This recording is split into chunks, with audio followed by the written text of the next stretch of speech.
Okay, അപ്പൊ നമുക്ക് start ചെയ്യാം.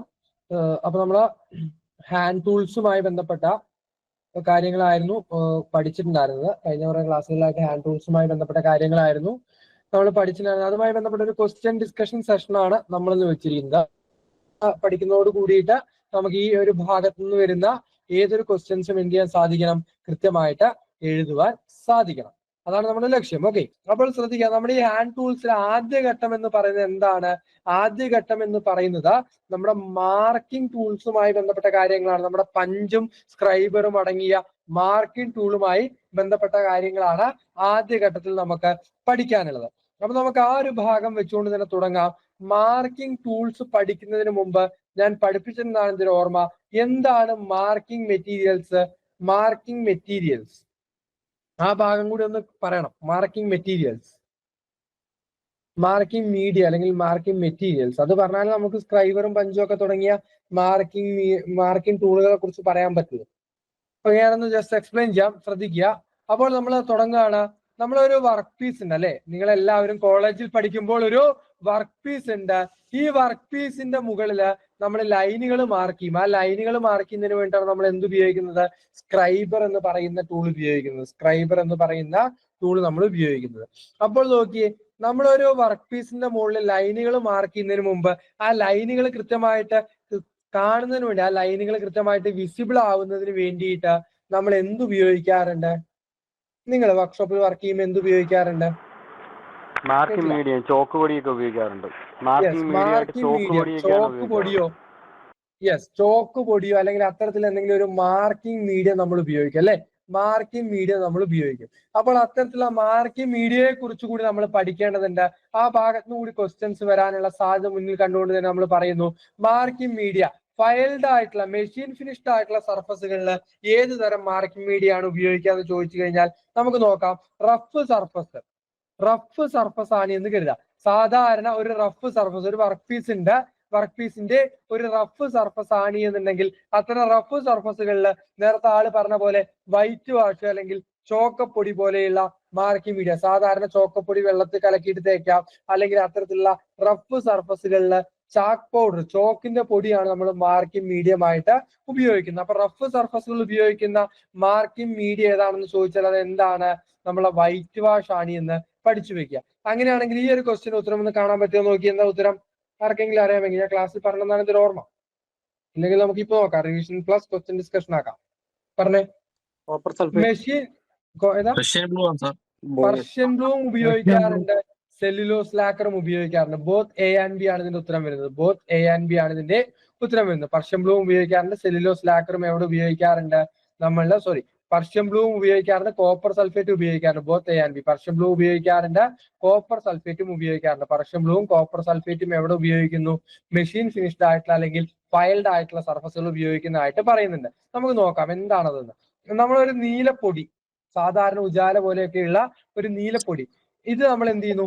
വെള്ളത്തിൽ കലക്കുന്നു, വെള്ളത്തിൽ മിക്സ് ചെയ്യുന്നു, വെള്ളത്തിൽ നന്നായിട്ട് മിക്സ് ചെയ്യുന്നു, ഒരു പേസ്റ്റ് രൂപത്തിലാക്കുന്നു. നമ്മുടെ വർക്ക് പീസ് എന്ത് ചെയ്യുന്നു? അതിലേക്ക് മുക്കിയെടുക്കുന്നു. അപ്പോൾ നമ്മുടെ വർക്ക് പീസിന് മുകളിൽ മൊത്തം എന്തായിരിക്കും? ഒരു നീല കളറുള്ള സർഫസ് ഉണ്ടായിട്ടുണ്ടാവും. അപ്പൊ അത്തരത്തിലുള്ള ഒരു മാർക്കിംഗ് മീഡിയയാണ് നമ്മൾ എന്ത് പറയുന്നത്? അത്തരത്തിലുള്ള ഒരു മാർക്കിംഗ് മീഡിയയാണ് നമ്മൾ എന്ത് പറയുന്നത്? പർഷ്യൻ ബ്ലൂ എന്ന് പറയുന്നത്. അതേസമയം കോപ്പർ സൾഫേറ്റും എന്താണ്? മെഷീൻ ഫിനിഷ്ഡ് ആയിട്ടുള്ള സർഫസുകൾ ഉപയോഗിക്കുന്നതാണ്. കോപ്പർ സൾഫേറ്റ് ആയിക്കോട്ടെ പർഷ്യൻ ബ്ലൂ ആയിക്കോട്ടെ രണ്ടും നീല കളറിലാണ് കിട്ടുക. നമ്മൾ ഇത് എന്ത് ചെയ്യുന്നു? വെള്ളത്തിൽ കലക്കിയതിന് അല്ലെങ്കിൽ ഒരു പേസ്റ്റ് രൂപത്തിലാക്കിയതിന് ശേഷം നമ്മുടെ വർക്ക് പീസിന്റെ മുകളിൽ വെച്ച് തേച്ച് കഴിഞ്ഞാൽ അവിടെ എന്തായി?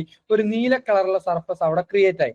ആ നീല കളറുള്ള സർഫസ് നമ്മൾ മാർക്ക് ചെയ്യുമ്പോൾ ആ ലൈനുകൾ കൂടുതൽ നമുക്ക് വിസിബിൾ ആവും. പക്ഷെ കോപ്പർ സൾഫേറ്റ് അങ്ങനെ വ്യാപകമായിട്ട് ഉപയോഗിക്കാറുണ്ട്. അതിന്റെ കാരണം എന്താ? അങ്ങനെയും ചോദിക്കാറുണ്ട്. പോയിസണസ് ആയിട്ടുള്ള മാർക്കിംഗ് മീഡിയ ഏതാണെന്ന് ചോദിക്കും. പോയിസണസ് ആയിട്ടുള്ള മാർക്കിംഗ് മീഡിയ ഏതാണെന്ന് ചോദിച്ചാലും കോപ്പർ സൾഫേറ്റ് ഉത്തരം എഴുതാവുന്നതാണ്. അതേപോലെ മെഷീൻ ഫിനിഷ്ഡ് സർഫസുകൾ ഉപയോഗിക്കുന്ന ഏതാണെന്ന് ചോദിച്ചാൽ പർഷ്യൻ ബ്ലൂവും കോപ്പർ സൾഫേറ്റും ഉത്തരം എഴുതാവുന്നതാണ്. സെല്ലുലോസ് ലാക്കറും വൈറ്റ് വാഷ് എന്ന് പറഞ്ഞാൽ എന്താണ്? വൈറ്റ് വാഷ് എന്ന് പറഞ്ഞാൽ റഫ് സർഫസുകൾ ഉപയോഗിക്കുന്നതാണ്. വൈറ്റ് വാഷ് എന്ന് പറഞ്ഞാൽ അത് റഫ് സർഫസുകൾ ഉപയോഗിക്കുന്ന മാർക്കിംഗ് മീഡിയ ആണെന്ത്? വൈറ്റ് വാഷ് എന്ന് പറയുന്ന മാർക്കിംഗ് മീഡിയ. അങ്ങനെയാണെങ്കിൽ എന്താണ് സെല്ലുലോസ് ലാക്കറിന്റെ പ്രത്യേകത?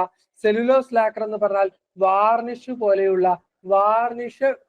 പോലെയുള്ള ഒരു മാർക്കിംഗ് മീഡിയ ആണെന്ത് സെല്ലുലോസ് ലാക്കർ എന്ന് പറയുന്നത്. അതായത് ഒരു പശ പോലെ ഉണ്ടാവും, ഒരു മെഴുക് പോലെ, ഒരു വാക്സ് പോലെ, അല്ലെങ്കിൽ ഒരു പശ പോലെ നമ്മുടെ വർക്ക് പീസിന് മുകളിൽ ഒട്ടിപ്പിടിക്കുകയും അതിന്റെ മുകളിൽ നമുക്ക് മാർക്ക് ചെയ്യാനും സാധിക്കുന്ന ഒരു മാർക്കിംഗ് മീഡിയ ആണ് സെല്ലുലോസ് ലാക്കർ. അപ്പോൾ ഈ ഒരു ക്വസ്റ്റ്യൻ ഒന്ന് വായിച്ചു നോക്കിയേ. ക്വസ്റ്റ്യൻ ഇങ്ങനെയാണ് വരിക, അല്ലെങ്കിൽ സ്റ്റേറ്റ്മെന്റ് ടൈപ്പ് ക്വസ്റ്റ്യൻ ആയിട്ട് ചോദിക്കാം. താഴെ പറയുന്നവയിൽ നമ്മളുടെ മാർക്കിംഗ് മീഡിയയുമായി ബന്ധപ്പെട്ട് തെറ്റായ സ്റ്റേറ്റ്മെന്റ് ഏത്, ശരിയായ സ്റ്റേറ്റ്മെന്റ് ഏത്, അത്തരത്തിലൊക്കെ ക്വസ്റ്റ്യൻ വരാം. അപ്പൊ ഏത് രീതിയിൽ ക്വസ്റ്റ്യൻ വന്നാലും നമുക്ക് എന്ത് ചെയ്യാൻ പറ്റണം, എഴുതാൻ പറ്റണം. അതാണ് നമ്മളുടെ ആവശ്യം വരുന്നത്. ക്വസ്റ്റ്യൻ ക്ലിയർ ആണെന്ന് പ്രതീക്ഷിക്കുന്നു. റെഡി?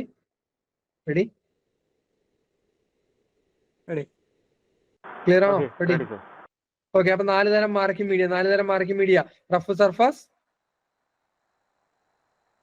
വൈറ്റ് വാഷ്, അതേപോലെ സെല്ലുലോസ് ലാക്കർ പെട്ടെന്ന് ഉണങ്ങുകയും വ്യത്യസ്ത കളറിൽ അവൈലബിൾ ആവുകയും ചെയ്യുന്ന സെല്ലുലോസ് ലാക്കർ. പോയിസണസ് ആയിട്ടുള്ളത് കോപ്പർ സൾഫേറ്റ്. അങ്ങനെയാണെങ്കിൽ നമ്മളുടെ പർഷ്യൻ ബ്ലൂവിൽ എന്താ ഉത്തരം വരിക? പർഷ്യൻ ബ്ലൂവിന്റെ ക്വസ്റ്റ്യൻ എന്താ?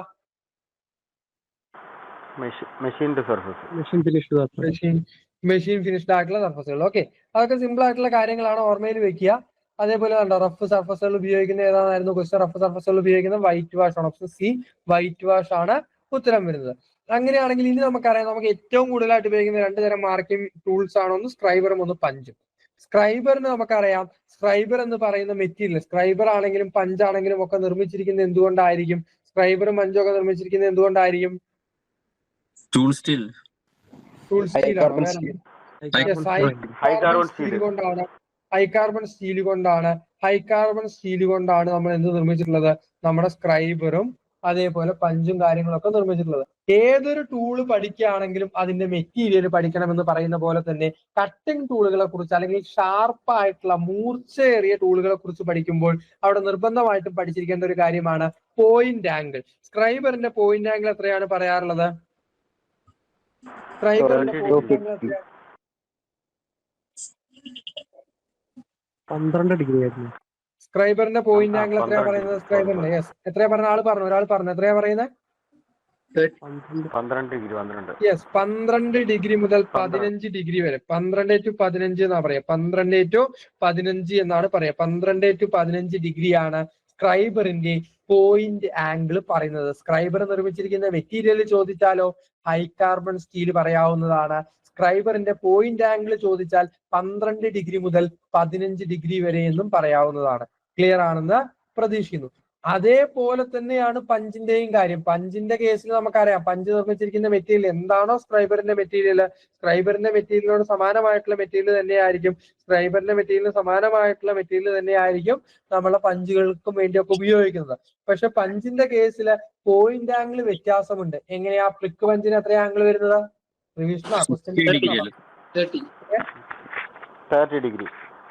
30 ഡിഗ്രിയും ഉത്തരമാണ്. 60 ഡിഗ്രി ഉത്തരമാണ്. ശ്രദ്ധിക്കണം. അതിൽ ഞാൻ തുറന്നോട്ടെ, ഫുള്ള് പറയട്ടെ. നമ്മള് ശ്രദ്ധിക്കുക, നമ്മള് പ്രിക്ക്, ഡോട്ട്, സെന്റർ 3 തരം പഞ്ചുകളെ കുറിച്ച് ശരിക്കും പറയും. PDC എന്നാ പറയാം. Prick, dot, centre. പ്രിക്ക് പഞ്ചിന്റെ ആംഗിള് 30 ഡിഗ്രിയും ഡോട്ട് പഞ്ചിന്റെ ആംഗിള് 60 ഡിഗ്രിയും എന്നാൽ സെന്റർ പഞ്ചിന്റെ ആംഗിള് 90 ഡിഗ്രിയുമാണ് സാധാരണഗതിയിൽ പറയാറുള്ളത്. 30 വെച്ച് കൂട്ടാം. പ്രിക്ക് PDC, പ്രിക്ക് 30, ഡോട്ട് 60, സെന്റർ എത്രയാ? 90 പറയാം. പക്ഷെ നമ്മുടെ ITI ബുക്കുകൾ നോക്കുന്ന സമയത്ത് പല ITI ബുക്കുകളിലും, ഇൻ കേസ് ITI ക്വസ്റ്റ്യൻ ബാങ്കുകളിൽ, അവരെ ഒഫീഷ്യലായിട്ട് നിമി പുറത്തിറക്കുന്ന ക്വസ്റ്റ്യൻ ബാങ്കുകളിൽ പോലും പ്രിക്ക് പഞ്ചിന്റെ ആംഗിൾ എത്രയാണെന്ന് ചോദിച്ചാൽ 60 ഡിഗ്രി ആണ് ഉത്തരം വരുന്നത്. അവിടെ പ്രിക്ക് കഴിഞ്ഞാൽ പിന്നെ നേരെ എന്തേ പറയുള്ളൂ? സെന്ററേ പറയുന്നുള്ളൂ. ഡോട്ട് എന്ന് പറയുന്നില്ല. അങ്ങനല്ല സാറേ, പറയൂ സാറേ. 60 ഡിഗ്രി ഉള്ള പ്രിക്ക് പഞ്ചിനെയാണ് നമ്മൾ ഡോട്ട് പഞ്ച് എന്ന് വിളിക്കുന്നത്. അതിലേക്കാണ് ഞാൻ വരുന്നത്. നോക്കിയതാ, 60 ഡിഗ്രി 30 ഡിഗ്രി രണ്ടും ഒന്നിച്ചാണ് പറഞ്ഞത്. പക്ഷെ ക്വസ്റ്റ്യൻ വരികയാണെങ്കിൽ, പ്രിക്ക് പഞ്ചിന്റെ ആംഗിൾ എത്രയാണെന്ന് ക്വസ്റ്റ്യൻ വരികയാണെങ്കിൽ 30 ഡിഗ്രിയും 60 ഡിഗ്രിയും നിങ്ങൾക്ക് എഴുതാവുന്നതാണ്. പക്ഷെ വീണ്ടും പറയുന്നു, 30 ഡിഗ്രി ആംഗിളിലെ പഞ്ച് ഏതാണെന്ന് ചോദിച്ചാൽ ഏത് എഴുതാം? വീണ്ടും 30 ഡിഗ്രി ആംഗിളിലെ പഞ്ച് ഏതാണെന്ന് ചോദിച്ചാൽ എഴുതണം. പ്രിക്ക് പഞ്ച് എഴുതണം. 60 ഡിഗ്രി ഉള്ളതും ചോദിച്ചാൽ ഏതെഴുതണം? പ്രിക് പഞ്ച് തന്നെ. ഐടിയുടെ പ്രിക് പഞ്ച് തന്നെ എഴുതണം. നേരത്തെ ആള് പറഞ്ഞതിലേക്കാണ് ഞാൻ വരുന്നത്. Prick punch 60 degree angle prick പഞ്ചിന് നമ്മൾ എന്ത് ഡോട്ട് എന്ന് പറയുന്നത് പറയും. Point angle of a prick punch or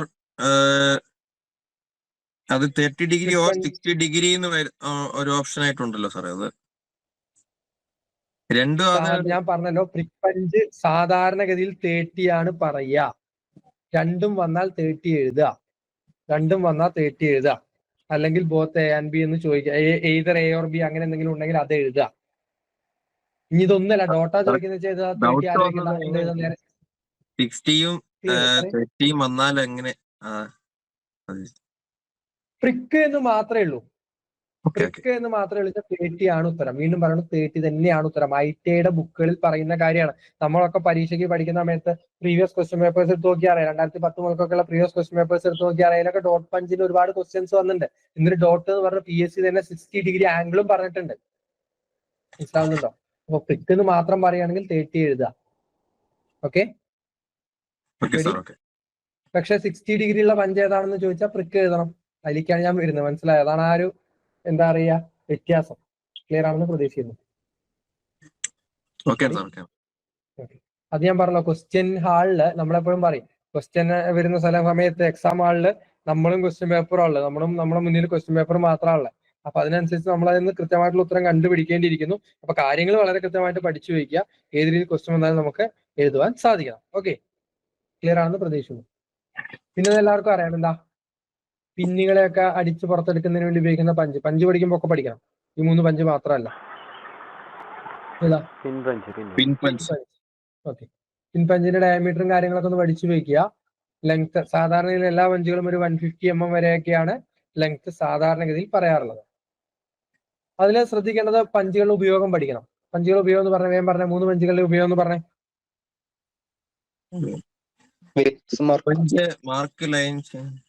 centre punch whole locate ചെയ്യുന്നത്. യെസ്, സെന്റർ ഡ്രില്ല് ചെയ്യുന്ന സമയത്ത് നമ്മളൊരു പോയിന്റ് മാർക്ക് ചെയ്തിട്ടുണ്ട്. അപ്പോൾ ഇവിടെ ഒരു പഞ്ചിങ് മാർക്ക് വേണം. അപ്പോൾ ആ പഞ്ചിങ് മാർക്കിന് വേണ്ടി ഉപയോഗിക്കുന്ന പഞ്ചാണ് സെന്റർ പഞ്ച്. അതായത് ഡ്രില്ല് ചെയ്യുന്ന സമയത്ത് ആ ഡ്രില്ലിന്റെ ബിറ്റ് കൃത്യമായിട്ട് സീറ്റിംഗ് ആയിട്ടിരിക്കാൻ വേണ്ടിയിട്ട് ആ പോയിന്റ് മാർക്ക് ചെയ്യാൻ വേണ്ടി ഉപയോഗിക്കുന്ന പഞ്ചാണ് സെന്റർ പഞ്ച്. വിറ്റ്നസ് മാർക്കിങ്ങിനൊക്കെ വേണ്ടി ഉപയോഗിക്കുന്നത്, വിറ്റ്നസ് മാർക്കിംഗ് എന്ന് പറഞ്ഞാൽ ലൈന് വരയ്ക്കുക, ആ ലൈനിന്റെ മുകളിൽ വെറുതെ ഇങ്ങനെ ഡോട്ട് ഇട്ട് പോവുക. അതിനൊക്കെ വേണ്ടി ഉപയോഗിക്കുന്ന പഞ്ചാണ് എന്ത്, നമ്മളുടെ പ്രിക്ക് പഞ്ചുകളും അതേപോലെ ഡോട്ട് പഞ്ചുകളും. ക്ലിയർ ആണെന്ന് പ്രതീക്ഷിക്കുന്നു. എല്ലാവർക്കും അറിയുന്ന ക്വസ്റ്റ്യൻ ആണ്, വേഗം പറയാം. പ്ലസ് റിവിഷൻ ഒക്കെ ഉള്ള രീതിയിലാണ് നമ്മൾ പോകുന്നത്. ഓക്കെ, ഇതേതാ സോളിഡ് പഞ്ചും ഉണ്ട്, അതേപോലെ ഹോളോ പഞ്ചുകളും ഒക്കെ ഉണ്ട്. നമ്മളുടെ ഹോളുകളൊക്കെ നിർമ്മിക്കാൻ വേണ്ടിയിട്ട് ചെറിയ തിന്നായിട്ടുള്ള ഷീറ്റുകളിലും കാര്യങ്ങളിലൊക്കെ ഹോളൊക്കെ നിർമ്മിക്കാൻ വേണ്ടി ഉപയോഗിക്കുന്ന അത്തരത്തിലുള്ള പഞ്ചുകളെ കുറിച്ചുകൂടി ഒക്കെ ഒന്ന് പഠിച്ചു വെക്കുക. പിന്നെ സ്ക്രൈബറിന്റെ കേസ് ഞാൻ പറഞ്ഞു. സ്ക്രൈബറിന്റെ പോയിന്റ് ആംഗിൾ വരുന്നത് 12 മുതൽ എത്ര ഡിഗ്രി വരെയാണ്? 15 ഡിഗ്രി വരെയൊക്കെയാണ് സ്ക്രൈബറിന്റെ പോയിന്റ് ആംഗിള് വരുന്നത്. ഹൈ കാർബൺ സ്റ്റീൽ കൊണ്ടാണ് സ്ക്രൈബറും പഞ്ചും കാര്യങ്ങളൊക്കെ നിർമ്മിക്കുന്നത്. അത്തരത്തിലുള്ള കാര്യങ്ങളൊക്കെ പഞ്ചും അതേപോലെ സ്ക്രൈബറും ഒക്കെ ആയി ബന്ധപ്പെട്ട് പഠിക്കുക. ഇതിൽ ശ്രദ്ധിക്കേണ്ട ഒരു കാര്യം എന്ന് പറഞ്ഞാൽ അതിലാകാനും മൊഡ്യൂളിൽ നിന്ന് 3 മാർക്കോ അങ്ങനെ പറയുന്നുള്ളൂ. എന്നിരുന്നാൽ പോലും നമുക്ക്, ഞാൻ വീണ്ടും പറഞ്ഞു, ഏത് രീതിയിൽ ക്വസ്റ്റ്യൻ വന്നാൽ നമുക്ക് എഴുതാൻ പറ്റണം. അതുകൊണ്ട് കൂടെ ഈ മാർക്കിംഗ് മീഡിയയും കാര്യങ്ങളൊക്കെ പഠിച്ചു പോകുന്നു എന്ന് മാത്രം. അങ്ങനെയാണെങ്കിൽ അടുത്തത് നോക്കിയേ. അടുത്തൊരു ഭാഗം എന്ന് പറയുന്നത് നമ്മുടെ മാർക്കിങ്ങിന്റെ കൂടെ തന്നെ പറയുന്ന 1-2 ഉപകരണങ്ങൾ കൂടിയുണ്ട്. എന്താണ്? Marking tools. ആ ഒരു ഉപകരണത്തിൽ ഒന്നിച്ച് പറഞ്ഞു പോകാമെന്ന് കരുതി. എന്താണ്? നമ്മളുടെ ഡിവൈഡറുകള്, അതേപോലെ വേറൊരു ടൂളും ഉണ്ട്. എന്തിനാ ഡിവൈഡറിന്റെ ഉപയോഗം? ആദ്യം ഡിവൈഡർ പഠിക്കാൻ എന്നിട്ടല്ലേ ബാക്കി. ഡിവൈഡറിന്റെ ഉപയോഗം എന്താ?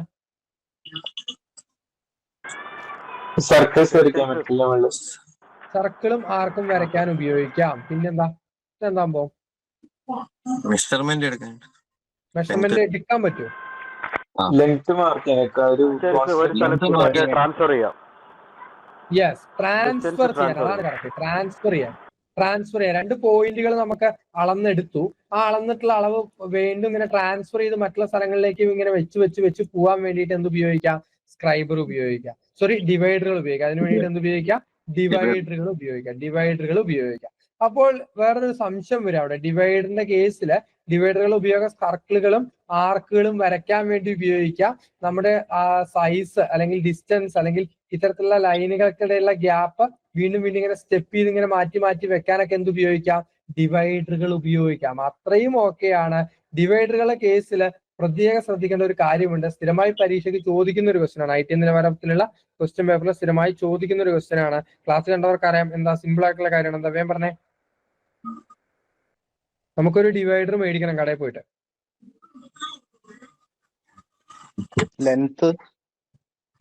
ലെങ്ത് അറിയണം. ഓഫ് കോഴ്സ് ലെങ്ത് അറിയണം അല്ലെ. വിഡ്ത്ത് ഓഫ് ജോയിന്റ് അറിയണം. അപ്പൊ ടൈപ്പ് ഓഫ് ജോയിന്റ് കൂടി അല്ലേ പിന്നെ. ശ്രദ്ധിക്കുക, ഇവിടെ വളരെ കൃത്യമാണല്ലോ. Type of joint firm joint ഉണ്ട്, സ്പ്രിംഗ് ജോയിന്റ് ഉണ്ട്. പഠിപ്പിച്ചാണല്ലോ അത്. പഠിപ്പിച്ചെന്നൊരു ഓർമ്മ. ബോത്ത് A and B ആണ് ഉത്തരം. Both A and B. Type of joint എന്ന് പറഞ്ഞാൽ നിങ്ങൾ സാധാരണ നിങ്ങളുടെ ഇൻസ്ട്രുമെന്റ് ബോക്സിൽ നമ്മളെ 8ാം ക്ലാസ്സിലോ 9ാം ക്ലാസ്സിലോ പഠിക്കുമ്പോൾ പണ്ട് ഇൻസ്ട്രുമെന്റ് ബോക്സ് കൊണ്ടുപോകല്ലോ. ഇൻസ്ട്രുമെന്റ് ബോക്സിൽ ഉള്ള ഡിവൈഡർ കണ്ടിട്ടില്ലേ? അതിന്റെ ലെഗ് ഇങ്ങോട്ടും ഇങ്ങനെ ലെഗ് ഇങ്ങോട്ടും ഒക്കെ ചെയ്യണമെങ്കിൽ നമ്മൾ കൈ പിടിച്ചിട്ട് ഇങ്ങനെ ഈ 2 ലെഗ് ഇങ്ങോട്ട് പിടിച്ച് വലിക്കുകയല്ലേ ചെയ്യാ? ആണല്ലേ?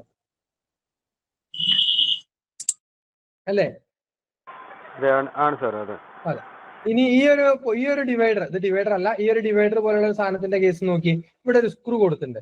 സ്ക്രൂ ലൂസ് ചെയ്യുന്നതിനനുസരിച്ച് ഈ ലെഗ് ഇങ്ങനെ പുറത്തേക്ക് എന്ത് വരും? തള്ളി വരും. ഇവിടെ മുകളിൽ ഒരു സ്പ്രിംഗ് പോലുള്ള ഭാഗം കൊടുത്തിട്ടുണ്ട്. അതുകൊണ്ട് തന്നെ ഈ ഒരു ഭാഗം ലൂസ് ചെയ്യുന്നതിനനുസരിച്ച് ഈ ഒരു ലെഗ് ഇങ്ങനെ പുറത്തേക്ക് തള്ളി വരും. അപ്പോൾ ആ ജോയിന്റിനെയാണ് നമ്മൾ എന്ത് പറയാ? സ്പ്രിംഗ് ജോയിന്റ് എന്ന് പറയാം. മറ്റേ ജോയിന്റ് നമ്മളെ ഇൻസ്ട്രുമെന്റ് ബോക്സിലെ ജോയിന്റിനെയാണ് നമ്മൾ എന്ത് പറയാ? ഫേം ജോയിന്റ് എന്ന് പറയാം.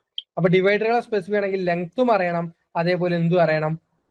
ലെങ്ത്തും അറിയണം, ടൈപ്പ് ഓഫ് ജോയിന്റ് അറിയണം. ബോത്ത് A and B ആണ് ഉത്തരം. ചോദിക്കാൻ സാധ്യതയുണ്ട്. ബോത്ത് A and B ആണ് ഉത്തരം വരുന്നത്. ഡിവൈഡറുകളുടെ കേസിൽ ടൈപ്പ് ഓഫ് ജോയിന്റ് അറിയണം, അതേപോലെ ലെങ്ത്തും അറിയണം. ബോത്ത് A and B ആണ് ഉത്തരം വരുന്നത്. ക്ലിയർ ആണെന്ന് പ്രതീക്ഷിക്കുന്നു. കണ്ടോ? Type of joint and length. Size ഒക്കെ വരുന്നത് ജസ്റ്റ് പഠിച്ചു വെക്കാൻ പറഞ്ഞില്ല. അഥവാ IT ലെവൽ ക്വസ്റ്റ്യൻ പേപ്പർ ആണ്. ഈ IT ലെവൽ ക്വസ്റ്റ്യൻ പേപ്പറിന്റെ ഒരു പ്രശ്നം എന്ന് പറഞ്ഞാൽ IT ബുക്ക് വായിച്ചാൽ അറിയാം, എല്ലാ പോയിന്റും ക്വസ്റ്റ്യനാ. എന്തെടുത്ത് ചോദിക്കാം, അതാ അവസ്ഥ. എന്തെടുത്ത് ചോദിക്കാം. അപ്പൊ വേണമെങ്കിൽ ചോദിക്കാവുന്നേ ഉള്ളൂ. ജസ്റ്റ് പറയുന്നു എന്ന് മാത്രം. ലെങ്ത്തും കാര്യങ്ങളും ഒക്കെ പറയുന്നു. പിന്നെ ഡിസ്റ്റൻസ് പറഞ്ഞാൽ ഈ പിവറ്റ്, ഇതാ ഈ ഒരു സെന്റർ മുതൽക്ക് ഈ ഒരു ടിപ്പ് വരെയുള്ളതാണ് നമ്മൾ എന്തായിട്ട് എടുക്കുക? ഡിവൈഡറിന്റെ ലെങ്ത് ആയിട്ട് എടുക്കുക. അങ്ങനെയാണെങ്കിൽ ഇത് എന്തിനു വേണ്ടാന്ന് പറഞ്ഞു? എന്തിനു വേണ്ട ഉപയോഗിക്കുന്ന ഡിവൈഡർ? സർക്കിൾ വരയ്ക്കാം, ആർക്ക് വരയ്ക്കാം. ഓക്കെ, അങ്ങനെയാണെങ്കിൽ ലാർജ് സർക്കിളുകൾ വരയ്ക്കണമെങ്കിൽ നമ്മൾ ഉപയോഗിക്കുന്ന ടൂൾ ഏതാ? ഈ ഒരു ടൂള്, ട്രാമൽ. അങ്ങനെയും പഠിച്ചു വെക്കണം. ലാർജ് സർക്കിളുകൾ വരയ്ക്കാൻ വേണ്ടി ഉപയോഗിക്കുന്ന ടൂൾ ഏതാ? സ്ക്രൈബർ എന്നൊക്കെ ഓപ്ഷൻ തരും. ലാർജ് സർക്കിളുകൾ വരയ്ക്കാൻ വേണ്ടി ഉപയോഗിക്കുന്ന ടൂൾ ഏതാണ്? ട്രാമലാണ്. അതുകൂടി ഒന്ന് പഠിച്ചു വെക്കുക. ലാർജ് സർക്കിളുകൾ വരയ്ക്കാൻ വേണ്ടി ഉപയോഗിക്കുന്ന ടൂള് ട്രാമലാണ്.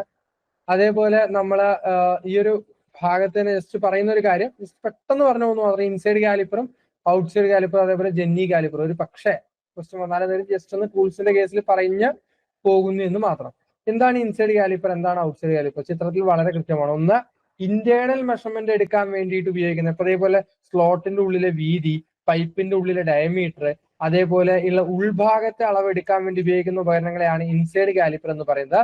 പുറംഭാഗത്തെ അളവുകൾ എടുക്കാൻ വേണ്ടി ഉപയോഗിക്കുന്ന കാലിപ്പറയാണ് ഔട്ട്സൈഡ് കാലിപ്പർ എന്ന് പറയുന്നത്. മെഷറിംഗ് ടൂളുകളെ നമ്മൾ എങ്ങനെ ക്ലാസിഫൈ ചെയ്യാറുണ്ട് ഒന്ന് പറഞ്ഞാരെങ്കിലും? മെഷറിംഗ് ടൂളുകളെ 2 തരത്തിൽ ക്ലാസിഫൈ ചെയ്യാം. ഏതാ? Precision instruments and non precision. Okay, precision ഒക്കെ ഉണ്ട്, നോൺ പ്രിസിഷൻ ഉണ്ട്. വേറെ എന്തെങ്കിലും? ഡയറക്റ്റും ഇൻഡയറക്റ്റും ആണോ? യെസ്, ഡയറക്റ്റും ഇൻഡയറക്റ്റും. അപ്പൊ നോക്കിയ ആള് പറഞ്ഞ വളരെ കൃത്യമാണ്. ഡയറക്റ്റും ഇൻഡയറക്റ്റും. സ്റ്റീൽ റൂൾ എന്ന് പറഞ്ഞാൽ, വെർനിയർ കാലിപ്പർ എന്ന് പറഞ്ഞാൽ, സ്റ്റീൽ റൂൾ എന്ന് പറഞ്ഞാൽ, വെർനിയർ കാലിപ്പർ, ഇവയൊക്കെ എന്ത് തരം ഇൻസ്ട്രുമെന്റ്സ് ആണ്? ഡയറക്റ്റ് ആണോ ഇൻഡയറക്റ്റ് ആണോ? ഡയറക്റ്റ് മെഷറിംഗ് ഇൻസ്ട്രുമെന്റ്സ് ആണ്. എന്നാൽ നമ്മുടെ ഈ ഒരു ഇൻസൈഡ് കാലിപ്പറും ഔട്ട്സൈഡ് കാലിപ്പറും ഒന്നും സ്വന്തമായിട്ട് എന്തില്ല? സ്കെയിൽ ഇല്ല. നമ്മൾ ഇതേപോലെ അളവെടുക്കും, എന്നിട്ട് ആ അളവ് ഇതേപോലെ ഒരു സ്റ്റീൽ റൂളിന്റെ മുകളിൽ കൊണ്ടുവന്ന് വെച്ചിട്ട് എന്ത് ചെയ്യും?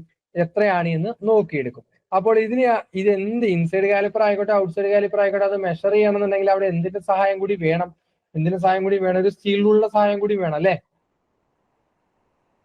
വേണ്ടേ? നിങ്ങളെ അത് നമ്മൾ എടുത്തു. അതിന് സ്വന്തമായിട്ട് സ്കെയിലും കാര്യങ്ങളൊന്നും ഇല്ല. അപ്പൊ നമ്മൾ എന്ത് ചെയ്യണം? ഇത് കൊണ്ടുവന്നിട്ട് സ്റ്റീൽ റൂളിന്റെ മുകളിൽ കൊണ്ടുപോയിട്ട് വെക്കണം. അപ്പോൾ ആ ഒരു സ്റ്റീൽ റൂളിന്റെ റീഡിംഗ് ആക്യുറസി തന്നെയായിരിക്കും നമ്മുടെ ഈ ഒരു ഇൻസൈഡ് കാലിപ്പറിന്റെയും ഔട്ട്സൈഡ് കാലിപ്പറിന്റെയും ഒക്കെ റീഡിംഗ് ആക്യുറസി. അതായത് 0.50 mm ആണ് സ്റ്റീൽ റൂളിന്റെ റീഡിംഗ് ആക്യുറസി. അതുകൊണ്ട് തന്നെ ഔട്ട്സൈഡ് കാലിപ്പറിന്റെയും ഇൻസൈഡ് കാലിപ്പറിന്റെയും ഒക്കെ റീഡിംഗ് ആക്യുറസി എത്രയായിരിക്കും? നമ്മളുടെ 0.50 mm തന്നെ ആയിരിക്കും. ക്ലിയർ ആണെന്ന് പ്രതീക്ഷിക്കുന്നു. അതേപോലെ സ്റ്റീൽ റൂളിന്റെ കേസ് പറയുന്നു. സ്റ്റീൽ റൂളിന്റെ മെറ്റീരിയൽ എന്താ? Spring steel. സ്റ്റീലും പറയാറുണ്ട്, സ്റ്റെയിൻലെസ് സ്റ്റീലും പറയാറുണ്ട്. ഓക്കെ, സ്പ്രിംഗ് സ്റ്റീലും സ്റ്റെയിൻലെസ് സ്റ്റീലും പറയാറുണ്ട്. പിന്നെ മറ്റൊരു കാലിപ്പറാണ് ഈ കാലിപ്പർ. എന്താ പേര്? ഒരു മാർക്കിംഗ് ടൂളാണ്. ജെന്നി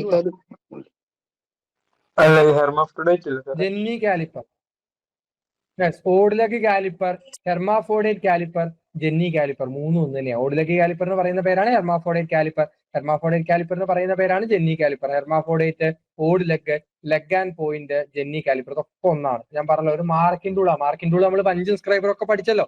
ഇപ്പൊ ഇത് മാത്രമായിട്ട് പഠിക്കാതിരിക്കേണ്ട കാര്യമില്ല. അത് ജസ്റ്റ് ഒന്ന് പറഞ്ഞു മാത്രം. എന്താ ഇതിന്റെ മാർക്കിംഗ് ടൂൾ എന്ന് പറയാൻ കാരണം? ഇതിന്റെ ഉപയോഗം എന്താ? അതൊരു സൈഡിൽ വെച്ചിട്ട് ലൈൻസ് വരയ്ക്കാം. വളരെ കൃത്യമാണ്. ഇതേപോലെ നമ്മളുടെ ഒരു എഡ്ജിന് പാരലൽ ആയിട്ട് ലൈന് വരയ്ക്കണം. ഒരു എഡ്ജിന് ഇങ്ങനെ കൊളത്തിയിട്ടിട്ട് ഈ ഒരു ഭാഗത്ത് പാരലൽ ആയിട്ട് ലൈൻ വരയ്ക്കണം എന്നുണ്ടെങ്കിൽ അതിനൊക്കെ വേണ്ടി ഉപയോഗിക്കുന്ന കാലിപ്പറാണ് ജെന്നി കാലിപ്പർ. അതേപോലെ തന്നെ നമുക്ക് വേണമെങ്കിൽ സെന്റർ റൗണ്ട് ബാറുകളിലൊക്കെ സെന്റർ കണ്ടുപിടിക്കാനും എന്തുപയോഗിക്കാം? ജെന്നി കാലിപ്പർ ഉപയോഗിക്കാം. ജെന്നി കാലിപ്പർ എന്ന് പറയുന്ന മറ്റു പേരുകളാണ് പരീക്ഷയ്ക്ക് സ്ഥിരമായി ചോദിക്കാറുള്ളത്. ജെന്നി കാലിപ്പർ എന്ന് പറയുന്ന മറ്റു പേരുകൾ ഹെർമാഫോഡേറ്റ് കാലിപ്പർ എന്ന് പറയാറുണ്ട്, ഓഡിലക് കാലിപ്പർ എന്ന് പറയാറുണ്ട്, ലെഗ് ആൻഡ് പോയിന്റ് കാലിപ്പർ എന്നും. Hermaphrodite caliper, jenny caliper, odd leg caliper, leg and point caliper എല്ലാം ഒന്ന് തന്നെയാണ്. ഒരു മാർക്കിംഗ് ടൂളാണ്. ജസ്റ്റ് പഠിച്ചു വെക്കുക. അഥവാ ചോദിച്ചാൽ എഴുതാമെന്ന് ജസ്റ്റ് ഒന്ന് പഠിച്ചു വെക്കുക. അപ്പൊ ശ്രദ്ധിക്കേണ്ട കാര്യം, നിങ്ങളുടെ സിലബസിലെ പഞ്ച് പറയുന്നുണ്ട്, സ്ക്രൈബർ പറയുന്നുണ്ട്, ആകെ 3 ക്വസ്റ്റ്യൻ ഉണ്ടെങ്കിൽ പോലും ബേസിക് ടൂൾസ് എന്നുള്ള രീതിയിൽ ഇത്തരം കാര്യങ്ങൾ ജസ്റ്റ് ഇതൊന്നും അത്ര ബുദ്ധിമുട്ടുള്ള കാര്യമൊന്നും അല്ലല്ലോ. മൈന്യൂട്ട് ആയിട്ടുള്ള വാല്യൂം കാര്യങ്ങളൊന്നും അല്ലല്ലോ. പെട്ടെന്ന് പഠിച്ചു വെക്കാൻ പറ്റുന്ന കാര്യങ്ങളാണ്, ഓർത്ത് വെക്കാൻ പറ്റുന്ന കാര്യങ്ങളാണ്. അതുകൊണ്ട് ജസ്റ്റ് ഒന്ന് പറഞ്ഞു എന്ന് മാത്രം. ഈ മാർക്കിംഗ് ടൂളിന്റെ കേസിൽ തന്നെ പറയുന്ന മറ്റൊരു ടൂളാണ് വി ബ്ലോക്ക്, സപ്പോർട്ടിംഗ് ടൂൾ എന്ന് പറയും. നമുക്കൊരു റൗണ്ട് ആയിട്ടുള്ള വർക്ക് പീസ് മാർക്ക് ചെയ്യണം എന്നുണ്ടെങ്കിൽ ആ റൗണ്ട് ആയിട്ടുള്ള വർക്ക് പീസ് നമ്മൾ ഹോൾഡ് ചെയ്യണത് എവിടെയാണ്? കണ്ടിട്ടുണ്ടാവും, വി ബ്ലോക്കിലല്ലേ ഹോൾഡ് ചെയ്യുക അല്ലെ? വി ബ്ലോക്കിലല്ലേ ഹോൾഡ് ചെയ്യുക അല്ലെ? കണ്ടിട്ടില്ലേ വി ബ്ലോക്ക്? നമുക്കുള്ളൊരു ടൂൾ ഈ ഒരു ഭാഗത്തല്ലേ ഹോൾഡ് ചെയ്യുക. ഈ വി ബ്ലോക്കിന്റെ വീട് ആംഗിൾ എത്രയാണ് ചോദിക്കാറുണ്ട്? വി ബ്ലോക്കിന്റെ വീട് ആംഗിൾ എത്രയാണ് ചോദിക്കാറുണ്ട്? എത്രയാ? 90 ഡിഗ്രിയാണ് വരിക.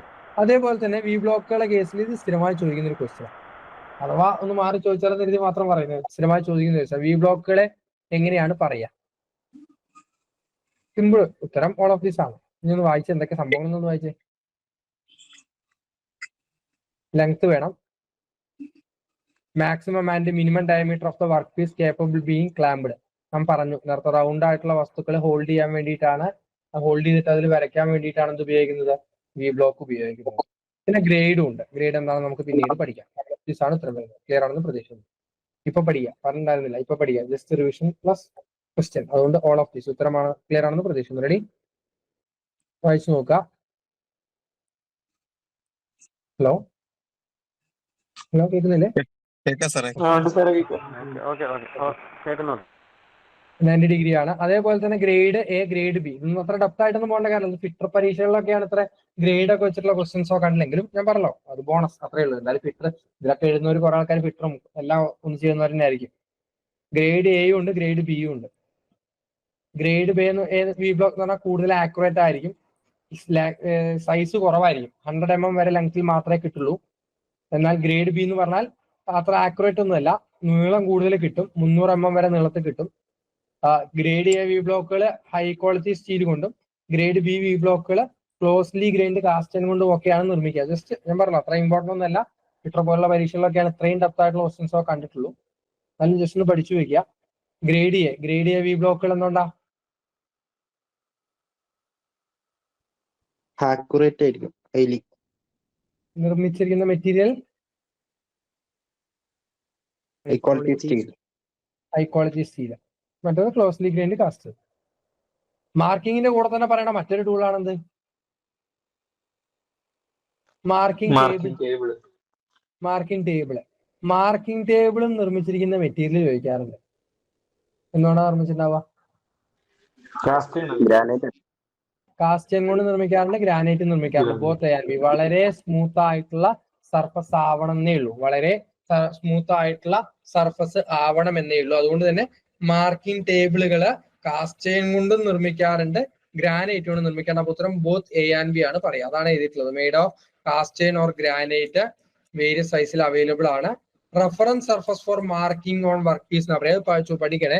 എന്താണ് നമ്മുടെ മാർക്കിംഗ് ഓഫ് ടേബിൾ അല്ലെങ്കിൽ മാർക്കിംഗ് ടേബിൾ ആണ് നമ്മുടെ റെഫറൻസ് സർഫസ്, അല്ലാതെ നമ്മുടെ വി ബ്ലോക്കോ കാര്യങ്ങളോ ഒന്നുമല്ല. സാധാരണ ഒരു വർക്ക് പീസിന്റെ കേസിൽ റെഫറൻസ് ആയിട്ട് നമ്മൾ ഉപയോഗിക്കുക, റെഫറൻസ് സർഫസ് മാർക്കിങ്ങിനായിട്ടുള്ള റെഫറൻസ് ആയിട്ട് നമ്മൾ ഉപയോഗിക്കുക എന്താണ്?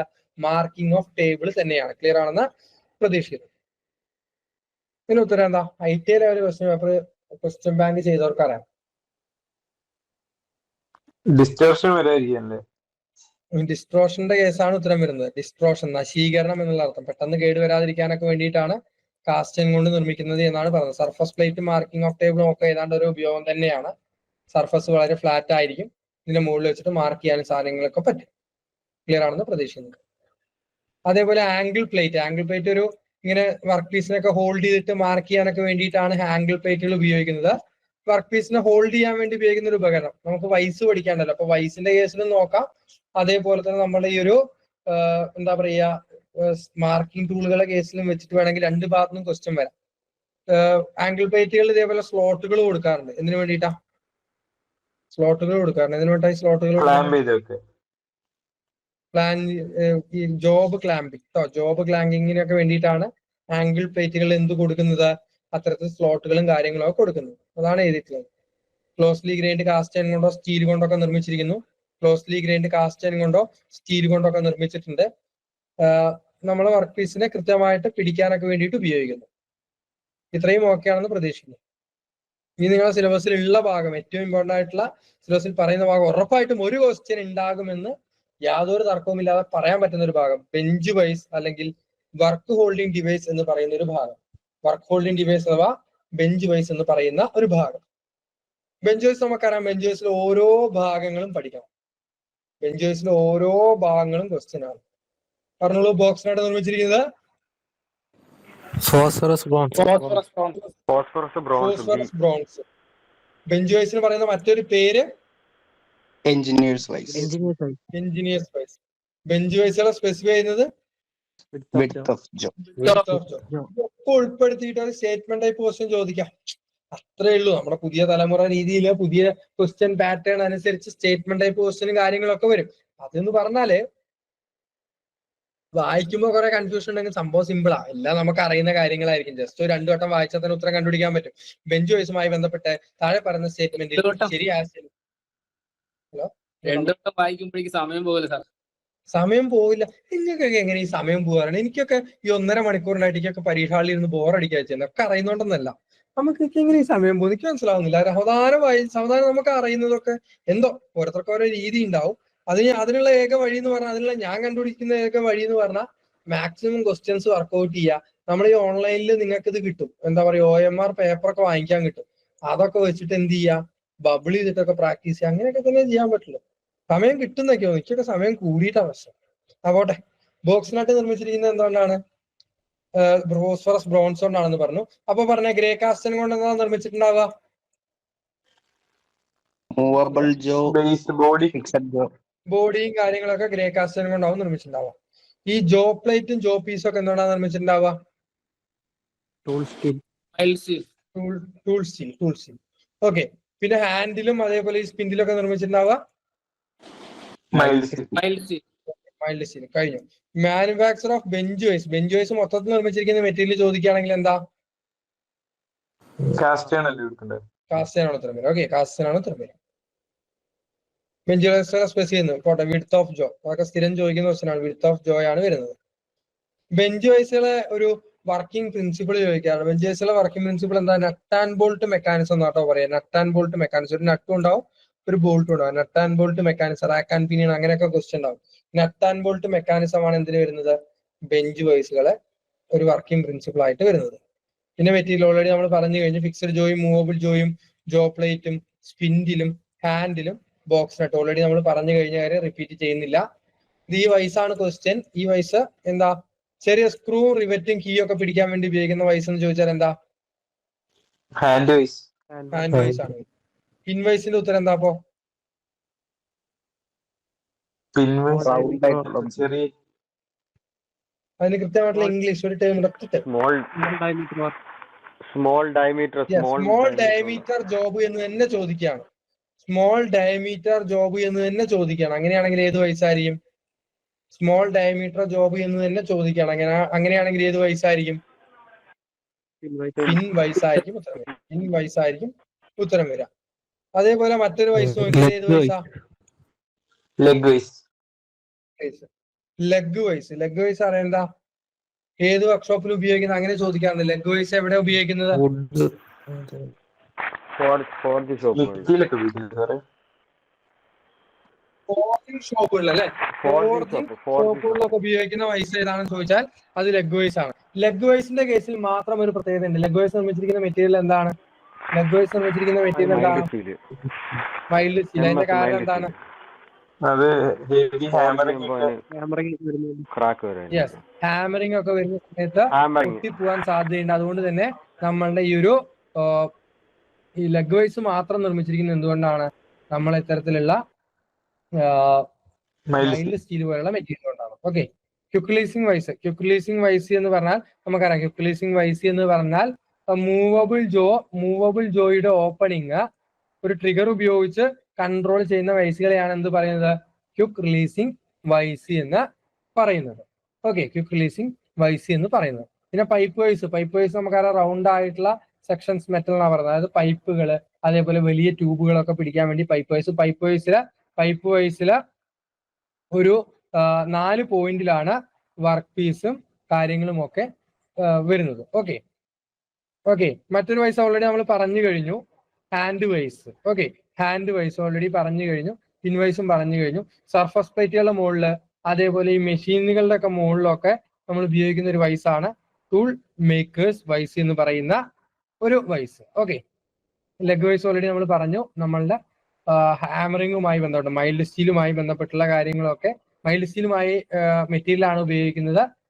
മൈൽഡ് സ്റ്റീൽ പോലുള്ള മെറ്റീരിയലാണ് ഉപയോഗിക്കുന്നത്. ഹാമറിങ് വരുന്ന സ്ഥലങ്ങൾ പറയാം, പൊട്ടിപ്പോകാൻ സാധ്യതയുള്ള സ്ഥലങ്ങളിലൊക്കെ നമ്മൾ ഉപയോഗിക്കുന്നത് ലെഗ് വൈസ് ആണ് പ്രതീക്ഷിക്കുന്നത്. ഓക്കെ, അങ്ങനെയാണെങ്കിൽ പിന്നീട് നമുക്ക് പഠിക്കാൻ അതിലുണ്ടായിരുന്ന ഒരു ഭാഗം എന്ന് പറയുന്നത് എന്തായിരുന്നു? നമ്മളെ സ്റ്റീൽ റൂട്ട്. പിന്നീട് നമുക്കറിയാം നമ്മുടെ ആ ഒരു ഭാഗത്ത് പിന്നീട് പഠിക്കാനുള്ളത്, ഏറ്റവും കൂടുതലായിട്ട് പഠിക്കാനുള്ളത് എന്താണ്? ഹാമർ എന്ന് പറയുന്ന ഒരു ഭാഗമാണ്. ഹാമറിന്റെ കേസിൽ ഏറ്റവും കൂടുതൽ ക്വസ്റ്റ്യൻ വരെ ഈ ഹാമറിന്റെ ഭാഗങ്ങളുമായി ബന്ധപ്പെട്ടുള്ള ക്വസ്റ്റ്യൻസ് വരാറുണ്ട്. ഹാമറിന്റെ ഭാഗങ്ങളുമായി ബന്ധപ്പെട്ടുള്ള കാര്യങ്ങൾ ക്വസ്റ്റ്യൻ ആയിട്ട് വരാറുണ്ട്. ഹാമർ ഹെഡ് എന്ന് പറയും. ഹാമർ ഹെഡിന്റെ കേസിൽ ഹെഡ് വേറെ ഹാൻഡിൽ വേറെ, രണ്ടായിട്ട് തന്നെയാണ് നമ്മൾ കടയിൽ പോയിട്ട് വാങ്ങിക്കുക. ഹാമർ ഹെഡിന്റെ ഓരോ ഭാഗങ്ങളും ഇപ്പോൾ face, cheek, peen, eye hole, wedge, ഇതാണ് ഭാഗങ്ങള്. മിഡിൽ പോർഷൻ പറയുന്ന ഭാഗം എന്താ? ചീക്ക് എന്നാണ് പറയാ. ചീക്കിന്റെ ഉപയോഗം എന്താ? വെയിറ്റ് മെഷർ ചെയ്യാനോ?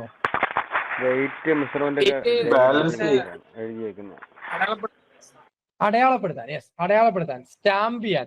ഹാമറുമായി ബന്ധപ്പെട്ട ഡീറ്റെയിൽസ്, വെയിറ്റ്, അതേപോലെയുള്ള കാര്യങ്ങളൊക്കെ, വെയിറ്റ്, അതേപോലെ എന്താ പറയാ, ഹെഡിന്റെ ഭാരം, കമ്പനി, മേക്ക്, അങ്ങനെയുള്ള കാര്യങ്ങളൊക്കെ നമുക്ക് അടയാളപ്പെടുത്താൻ വേണ്ടിയിട്ടാണ് നമ്മൾ സത്യത്തിൽ എന്ത് ഉപയോഗിക്കുന്നത്?